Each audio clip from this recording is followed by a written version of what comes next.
안녕하세요. 오늘은 트럼프 대통령이 지명한 케빈 워시 연준 의장 후보에 대해서 설명을 하고 2026년 케빈 워시의 역습과 투자 생존법에 대해서 이야기해 보려고 합니다. 트럼프는 왜 매파인 케빈 워시를 뽑았을까요? 트럼프는 저금리와 약달러를 원합니다. 하지만 워시는 2011년 연준을 뛰쳐나갈 정도로 돈 풀기를 싫어하는 사람입니다. 그의 프로필을 보면 그는 항상 인플레이션과 유동성 가행을 경고해왔죠. 하지만 아주 기이한 정책이 나오는데요. 금리는 내려주겠지만 시중에 풀린 돈을 걷어들이겠다. 즉 양적 긴축, 이자는 싸지는데 돈을 구하기 어려워지는 유동성 가뭄이 올 수 있다는 뜻입니다. 최근 환율이 1,400원대에서 계속 하락을 하고 있습니다. 2026년 2월 현재에도 이 수준을 유지하고 있지만 원화 가치가 올랐다고 좋아하실 때가 아닌 게 이거 일본 엔화가 오르니까 덩달아 오른 착시 현상일 수 있습니다. 일본은 금리를 올릴 체력이 있지만 한국은 작년 4분기 마이너스 성장을 기록했죠. 올해도 경기가 둔화가 예상이 되기 때문에 기초 체력이 다른데 환율만 따라간다. 결국 원앤 디커플링, 즉 한국 원화만 다시 약세로 돌아갈 가능성이 굉장히 높습니다. 지금 환율 하락은 일시적일 뿐 장기적으로 원화 약세 리스크가 크다고 볼 수 있습니다. 더 무서운 건 엔캐리 트레이드 청산인데요. 전 세계 투자자들이 싼 이자로 엔화를 빌려서 미국 주식을 샀는데 일본이 금리를 올리고 엔화가 비싸지면 빨리 팔고 갑자라며 돈이 썰물처럼 빠져나갑니다. 2014년 8월 기억하실지 모르겠는데 엔화가 오르자 나스닥이 폭락했죠. 2026년 비슷한 시나리오가 벌어질 수 있습니다. 자, 가상으로 시뮬레이션 해보면 엔화 10% 상승 시 나스닥 10%에서 15% 하락 가능성이 큽니다. 즉 인위적인 환율 하락은 주식시장 붕괴의 트리거가 될 수 있다는 뜻입니다. 다시 미국 주식 얘기로 돌아오면 케빈 워시가 양적 긴축을 하게 되면 어떻게 될까요? 시장에 돈이 마르면서 주식시장의 공식인 유동성을 먹고 자라는 PER이 하락하게 됩니다.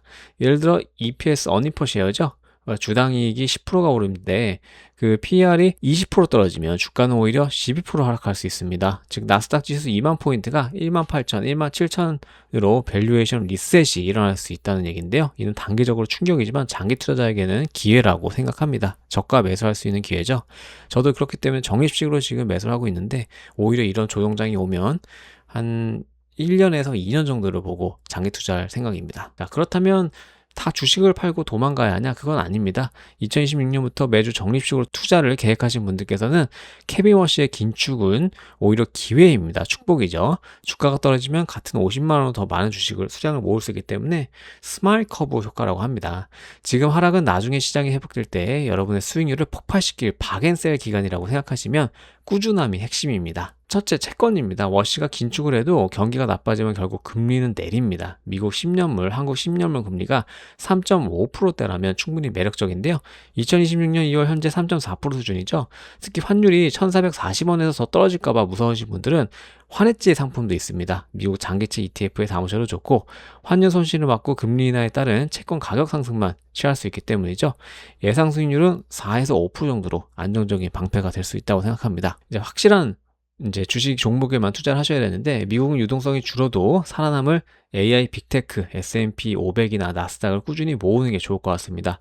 환율이 다시 튀어 올라와도 미국 주식은 환 노출이 유리하다고 생각합니다. 한국 주식은 딱 두 개만 보는데 조선과 방산, 최근에 하이닉스가 독주를 하고 있죠. 2016년 글로벌 긴장으로 수출이 20% 증가할 전망인데 전 세계가 쌓고 있는 배를 바꾸는 슈퍼 사이클에 올라타는 방식이 좋을 것 같습니다. 내수주나 불확실한 섹터는 피하는 게 좋고 이제 부동산처럼 주식도 가는 놈만 간다라는 그런 스탠스 같습니다. 자, 이 모든 투자는 어디서 할까요? ISA 납입 한도가 2천만 원을 유지하고 있는데 비과세 혜택도 이제 같습니다. 배당 많이 주는 미국 채권 ETF나 고배당주는 무조건 ISA나 연금 계좌에 담으시는 걸 추천하고 예를 들어서 세액공제 900만원으로 16.5%까지 확정 수익을 얻을 수 있는 연금저축이나 IRP 이렇게 하시면 또 이제 900만원 세액공제를 할 수 있죠. 수익률 1, 2% 올리는 것보다 세금 15.4%를 아끼는 게 훨씬 쉽고 강력합니다. 이게 진짜 스마트 머니라고 하는데 고액연보자 같은 분들은 이 세액공제를 안 받으시는 게 더 유리합니다. 첫 번째로는 ISA에 먼저 가입하시고 연 2천을 다 넣었다라고 하시면 연금저축에만 연 1,800만 원까지 넣을 수 있거든요. 근데 이제 IRP랑 연금저축 합쳐서 근데 연금저축은 그 연금이잖아요. 그러니까 결국에는 만기 때 탈하는 거기 때문에 원금에 대해서는 16.5% 기타 소득세를 떼지 않고 받으실 수 있는데, 이게 해를 넘어가게 되면 증권사에서 이 600만 원에 대해서 16.5%를 환급 받았다고 가정을 하고, 이게 이제 홈택스의 7월 정도에 세액공제 확인서를 출력이 가능한데, 7월 전에 만약에 내가 원금 600만 원에 대해서 연금저축펀드 출금하고 싶다라고 하시면 16.5%를 떼셔야 됩니다. 그렇기 때문에 다시 홈택스에서 그 세액공제 확인서가 뜨면 그걸 다시 다운로드 받으셔가지고 증권사 가서 창구에서 환급을 받으셔야 되거든요. 그러니까 일을 여러 번 해야 됩니다. 그래서 개인적으로는 고액 연봉자 분들은 ISA랑 일반 계좌에서 그냥 250만 원까지 비과세하고 그 초과된 그 차익에 대해서 22%를 내는 게 어떻게 보면은 좀 마음이 편하고요. 나는 뭐 그런 괜찮다. 연금저축으로 전 1,800을 하겠다. 라고 하면 세액공제 받지 않고 연 1,800으로 굴리시다가 수익 난 금액에 대해서만 16.5%를 나중에 해지하실 때 내면 됩니다. 자, 마지막으로 현금인데요. KB워시 쇼크로 그 나스닥이 20% 폭락한다면 그때가 현금 주머니를 풀 때입니다. 현금은 그냥 놀리는 돈이 아니라 위기가 왔을 때 저가에 자산을 쓸어 담을 약간 총알 같은 역할이죠. 기계적 리밸런싱으로 공포에 사고 이제 환희 시에 팔아 수익을 극대화하는 거죠. 저도 이번에 국장이 엄청 오르고 있잖아요. 국장에서 재미로 이제 그 코스닥 레버리지를 아주 소액으로 해서 한 5%인가요? 5% 정도 먹고 단타로 나오긴 했는데, 이제는 안 합니다. 너무 이제 오르기도 했고, 들어가게 돼 겁나서 안 하고 있는데, 그냥 그 현금은 항상 유지하는 게 좋은 것 같습니다. 자, 정리하자면 첫째, 환율 하락은 미국이 워낙 강세를 원하지만, 우리가 과연 그 워낙 강세를 할 수 있을지 의문입니다. 오히려 달러를 싸게 살 기회죠.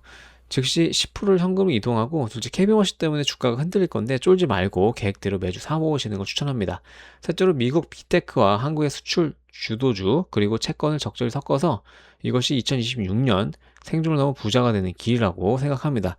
저는 단기간의 수익보다는 이렇게 뭔가 대응하는 게 결국엔 가장 빠른 지름길이다라고 생각을 합니다. 어느 정도 시간은 걸리겠지만 여러분들이 계획하신 그 투자 계획을 수정하지 마시고 그 매주 적립식 계획이 가장 강력한 무기라고 생각합니다. 케빈 워시가 오던 누가 오던 트럼프가 흔들어도 꾸준함은 이길 수 없기 때문입니다. 제 영상이 도움이 되셨다면 구독과 좋아요 부탁드리고요. 이상으로 영상을 시청해주셔서 감사합니다.